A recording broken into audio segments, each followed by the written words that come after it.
da Šade bi mogli da slušamo u nedogled i to činimo ukoliko imamo to CD izdanje kod kuće. Mislim da se odlično naslanjamo na priču, evo sad smo komentarisali, muzičari su komentarisali, malo su ih provežbavali uz Šade. Dosta zanimljiv je taj spoj harmonike i Šade, ali mislim da smo mi negdje odavno razotkrili našim gledalcima, a možda i široj javnosti, da harmonika, bez obzira što možda u ovom delu Evrope ima jednu asocijaciju, da ona zaista na njoj se izvode divne kompozicije.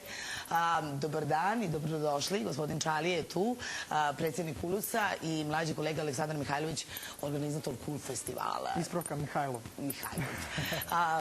I evo sada, Zorane, nekako leto biva često inspiracija za veliki broj umetnika. To smo mi imali priliku da doživimo nekako kada umetnost izađe na beogradske ulice. To je često bila ideja da slučajni prolaznici komuniciraju, da se zainteresuju za sve ono što kulturne ustanove kasnije tokom sezone mogu da im ponude. Sada na taj način stičem utisak da će i ovo leto pulsirati u Beogradu. Ovo leto će svakako pulsirati u Beogradu. Naime, Udruženje likovnih umetnika Srbije ove godine je pokrenulo jednu veliku akciju koja je počela sa donatorskom izložbom koja je bila održana u maju mesecu pod pokroviteljstvom gospođe Dragice Nikolić.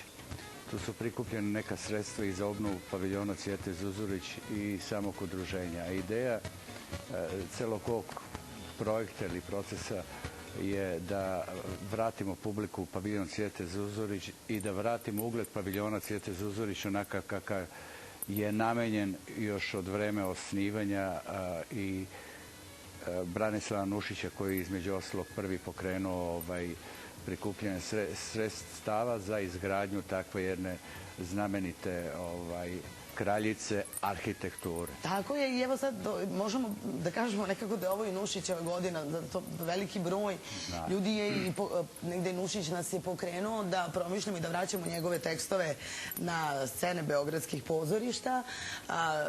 Dušan Kovačević se također Nušićem pozabavio sa jedne malo drugačije perspektive, odnosno da vidimo ko je taj čovek zapravo bio i o tome govori u svom komadu koji smo gledali tokom sezone na sceni Zvezdara teatra. Nušić je također ožalošćena porodica, je nešto što se priprema, pa ćemo s početka sezone gledati. I on je nekako, poput Šade, svevremenski, tako i Nušić uvek je važan. I evo, čak je on bio važan i u tom smislu kada pravimo spoj toga likovna umetnost uopšte ljudi koji su donirali i nekako ostavljali tu svoju zaostavštinu i nekako bili možda svesni, ne možda toliko u tom trenutku značaja ulaganja u kulturu. Je li ima sada takvih Nušića koji su spremni? Ima, upravo to jeste čitava ideja i kalemegdanskih kulturnih krugova, a i uopšte ideja samih umetnika i Udruženja likovnih umetnika Srbije koji su pokrenuli tu akciju kalemegdanski kulturni krugovi u saradnji partnerskim odnosima sa Kalemegdanskom tvrđavom, sa Kult i više, muzičkom omladinom Beograda, Zvezdara teatrom. U stvari, to je svojevrsni jedan onako zajednički projekat i zajednička ideja i potreba da vratimo onako filtriranu umetničku vrednost ponovo Beogradu i Beograđanima. Oktobarski salon često se upravo održava u paviljonu Cvijete Zuzurić. To je bilo mesto gde smo pravili jednu vrstu onako pregleda svega onoga. Uglavnom se tada fokusira Oktobarski salon na domaće umetnike. Nažalost, Oktobarski salon je davno izgubio uopšte svoj smisao onakav kakav je nekada bio. Mi još uvek u Udruženju likovnih umetnika Srbije imamo velike izložbe kao što su jesenji salon, prolećni salon, koji su tog karaktera, znači da prikažu najbolje ostvarenja umetnička koje su se desile u Srbiji. Upravo zbog toga mi smo onaj naš stalni program, likovni program, kako bi rekao, obogatili sa nekim novim sadržajem, između ostalo kao sad je u toku od 12. maja pa do kraja ove nedelje i početka sljedeće nedelje festival male dramske forme, između ostalog posle toga počinje nedelja muzike, festival muzike, zatim u julu mesecu ćemo također imati festival multimedijalnog filma, pa ćemo imati između ostalog letnji bioskop u saradnji sa Zvezdara teatrom gde će biti prikazivane pozorišne predstave, one najgledanije koje se više ne mogu gledati. Biće takođe likovne radionice gde će ljudi moći da dođu i da vide, u stvari da učestvuju u vajarskoj radionici. Biće nedelja vajarstva, nedelja proširenih medija i tako da ne nabrajam. Kada govorite o vajarstvu, prošle nedelje je bila gospođa Božović gošća koja je već dugi niz godina. Izvini, također smo planirali već u julu mesecu skulpturu u prostor. Nekada je Beograd imao skulpturu u prostoru. Upravo o tome smo razgovarale, da.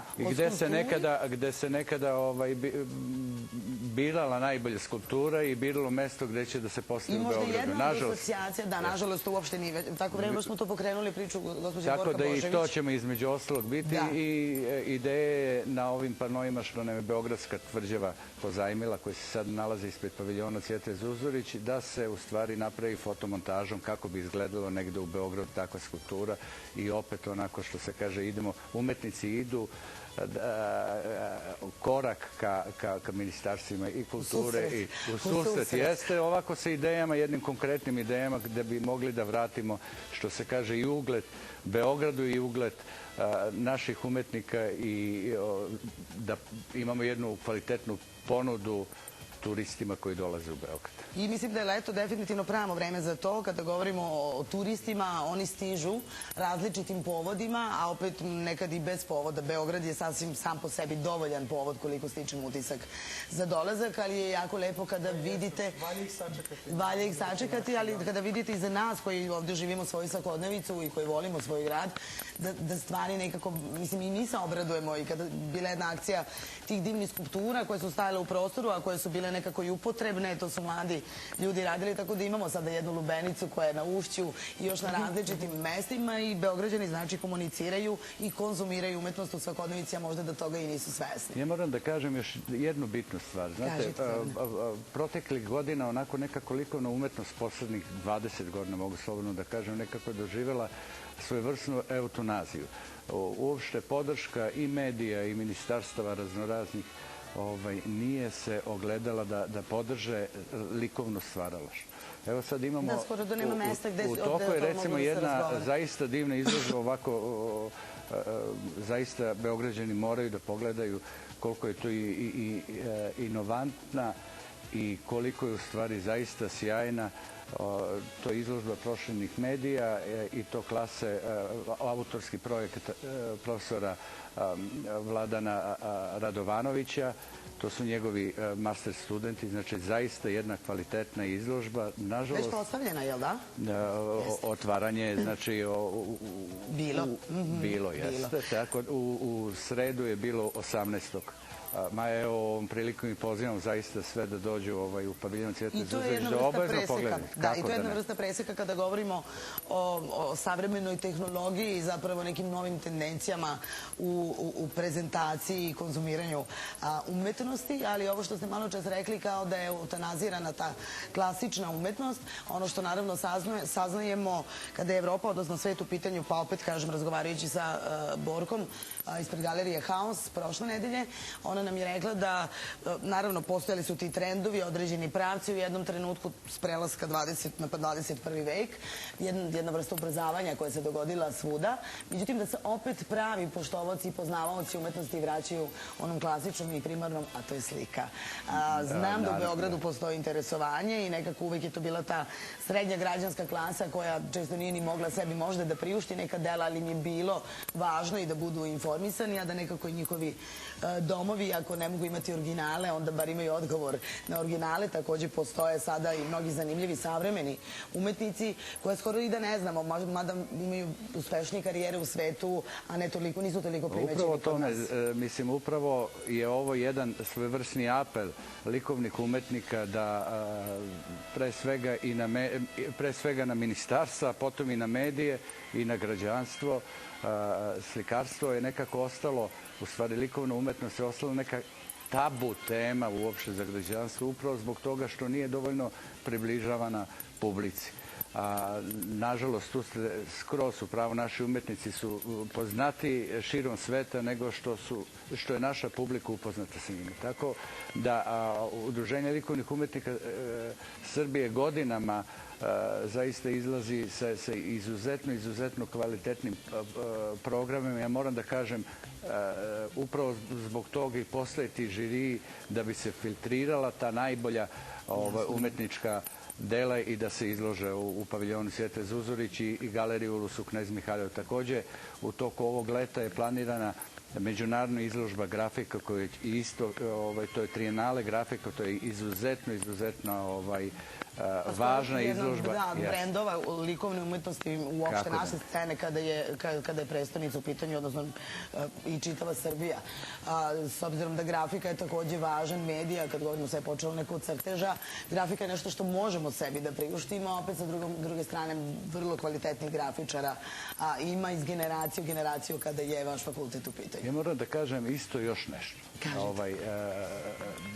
Ono što mi je interesantno, nekako imam utisak da sada Sekretarijat za kulturu grada Beograda i Republičko ministarstvo nekako posle ovih silnih godina nekako se osjeća to otopljavanje prema likovnim umetnicima i veće razumevanje.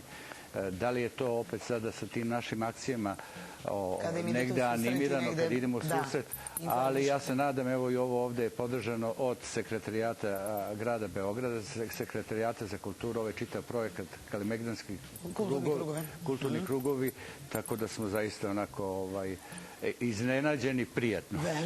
Verujem da ste iznenađeni prijatno. Evo, napravit ćemo kratku pauzu kako to možemo da učinimo na muzikom. Hvala vam zaista što ste večeras ovde i evo, samo bih vas pitala, jel ste duo sve vreme, dve harmonike ili vas ima više? Trio. Samo malo ćeš da se približiš mikrofonu, izvini, molim te. Aha.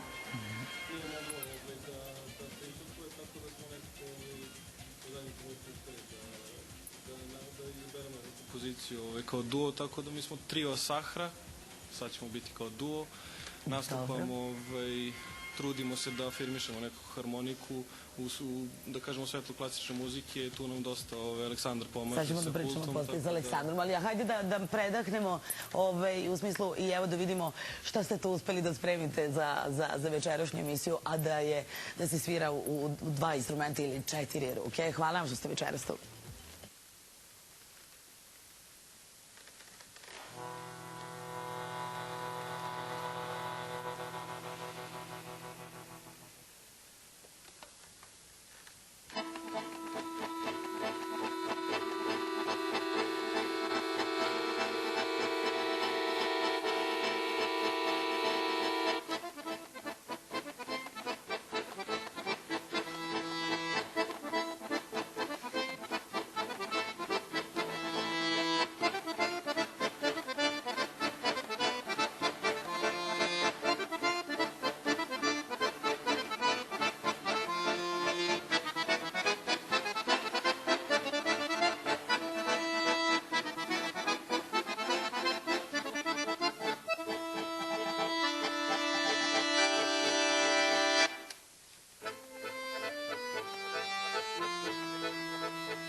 katarze. Na kraju puno vam hvala zaista na ovoj divnoj kompoziciji. I evo, Aleksandar Mihajlov, večeras tu, čuli smo se puno puta, ali znaš šta to meni govori? To nisu oni koji su uporni, a nemaju razloga, za to često se dešava. Tako da se ja izvinjavam ljudima, ponekad se dogodi ne da budu odbijeni kao učesnici ove emisije, nego prosto neke stvari trebaju da sazru, pa da dođe pravi trenutak, pa da onda znamo o čemu pričamo. Meni je ovo više govorilo o tvojoj potrebi da nekako široj javnosti saopštiš da se jedno ovakvo leto dešava u Beogradu i hvala ti na toj upornosti, hvala ti na mogućnosti evo da čujemo njih dvojicu večeras. Ti si ispred organizacije Kult. Jeste, organizacije Kult festivala ili Kult i više organizacije. To kulture više ili želje za kulturom ili sve to zajedno? Svega više, da. Kao što su i momci rekli, kao što si ti spomenula malo pre, dakle, mislim da tu negdje i leži caka.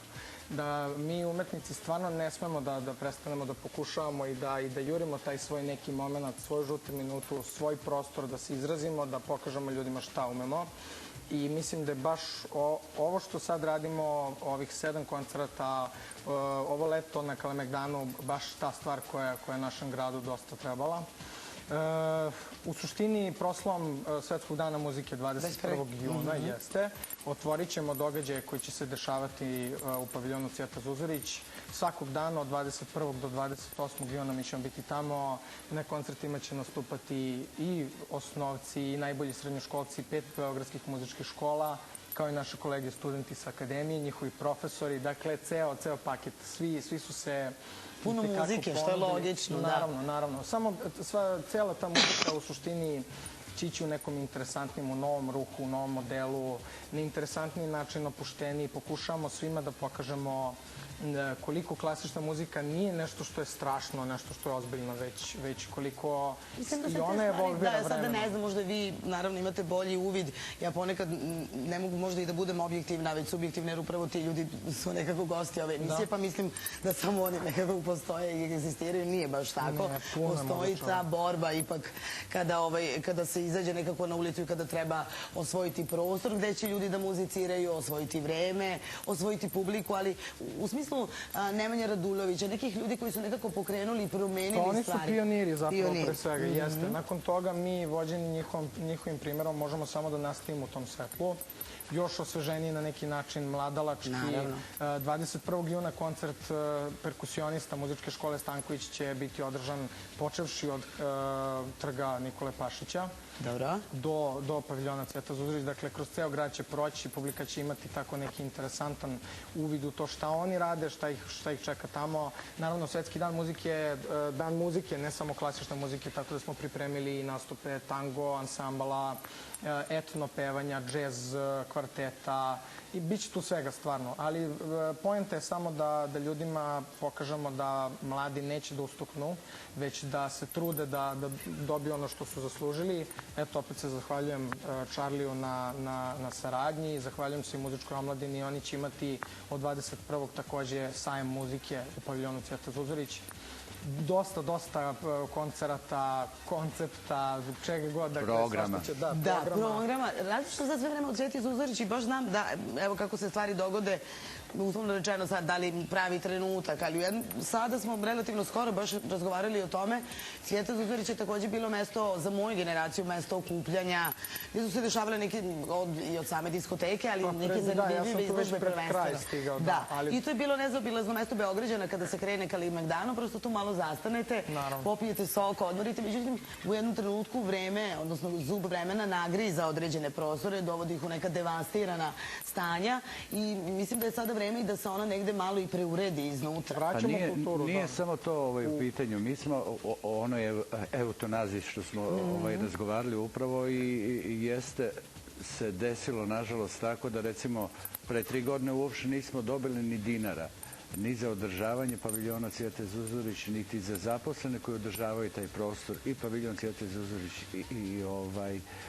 i galeriju Ulus. A najstrašnije u svemu tome desilo se recimo pre 3 godine da nismo dobili ni dinara ni za projekt. Sad možete zamisliti jedna institucija od nacionalnog značaja koja ima između ostalog taj fond mladih, zbirku koja je od nacionalnog značaja, arhiv koji je od nacionalnog značaja. Možete zamisliti trajanje jednog umetničkog udruženja. Mi ove godine slavimo 95 godina. Mi smo jedno od najstarijih udruženja, umetničkih udruženja u Evropi. I sada da doživete jednu takvu agoniju, da toliko godina ne dobijete nikakva sredstva, a pritom ste neprofitabilni i ne možete da zaradite sredstva. Ne možete sami da uđete u taj neki. Tako da smo upravo i krenuli sa tom jednom velikom donatorskom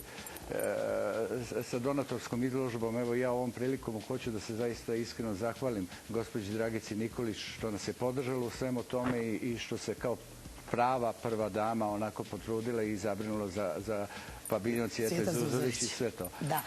Nažalost, imamo taj ograničavajući faktor vremena kada je televizija u pitanju. Ja nekako, evo kada Charlie priča, kako ga vi zovete, kao svog naravno prijatelja, ali nekako mi ne delujete demoralisani, pogotovo sad ne u ovom trenutku kada je ovo prepoznato. Ili generalno u toj atmosferi ste odrastali, vaša generacija, i stalno se govorilo daj, molim te, pusti mi se instrumenta, glume i tih. Ajmo pravu kao školu da završimo, da vidiš ono od čega ćeš moći da živiš. Međutim, vi ste, koliko vidim, svi ostali u muzici. Zato smo i motivisani, baš zbog toga. Na nama je ostalo da opet vratimo donekle tu, kako da kažem, poštovanje prema... Da, apsolutno. Pa evo i svi ti koncerti će biti prilika mlađim muzičarima da pronađu negde sebe u toj muzici, da možda nastave studiranje u tome, da vide... Da prepoznaju instrument. Prepoznaju instrument, jeste. Svako tu radi svoje. Muzička omladina pravi didaktičke koncerte već godinama. Oni odgajaju bukvalno generacije mladih učenika koji prepoznaju klasičnu muziku. Mi ih posle tu dočekujemo, ali nikako Aleksandar još nešto nije rekao što je bitno za kult, a to je da između ostalog nisu samo oni društvo muzičara, u stvari mladih muzičara, nego između ostalog u svom društvu imaju i mlade ljude, slikare, fotografe sa Dramske akademije. Sve ono što je potencijal zapravo... Znači jedna zaista lepa i divna energija i zaista je velika podrška i udruženju likovnih umetnika Srbije i zaista sjajna saradnja. Neka se razlije od 21. na Beogradskim ulicama sa naravno mestom susreta ispred Cvijete Zuzorić i u Cvijeti Zuzorić. Ljudi, puno vam hvala. Ovo je tema koja se naravno... Još jedna jako bitna stvar. Ulaz na sve događaje je besplatan. Ulaz na sve događaje je besplatan, ali apelujemo na sve oni koji dolaze na naše programe da jednom porukom na 1003 pomognu, nek to bude umesto ulaznice i da pomognemo... Da, o tome govorimo često, naravno, tokom svih naših emisija. Evo, mi se viđamo jednom nedeljno, pa vas u tom smislu uvek i podsjećamo. Konstatovali smo da zaista je strašno sve ono što je učinio ciklon Tamara, kako Obrenovčanima, tako i čitavoj Srbiji. I dok su stizale te slike, naravno posredstvom televizije i te informacije, bilo onako, zastali smo na trenutak, onda smo se jako dobro organizovali. Takođe, mladi su imali neverovatno značajnu ulogu, zato što upravo često kažemo kako su oni nezainteresovali, pomalo lenji, fokusirani samo na interes. Nije tako. Kada ih neko dobro organizuje, oni znaju šta i na koji način treba činiti i spremni su da daju svoju energiju. A evo,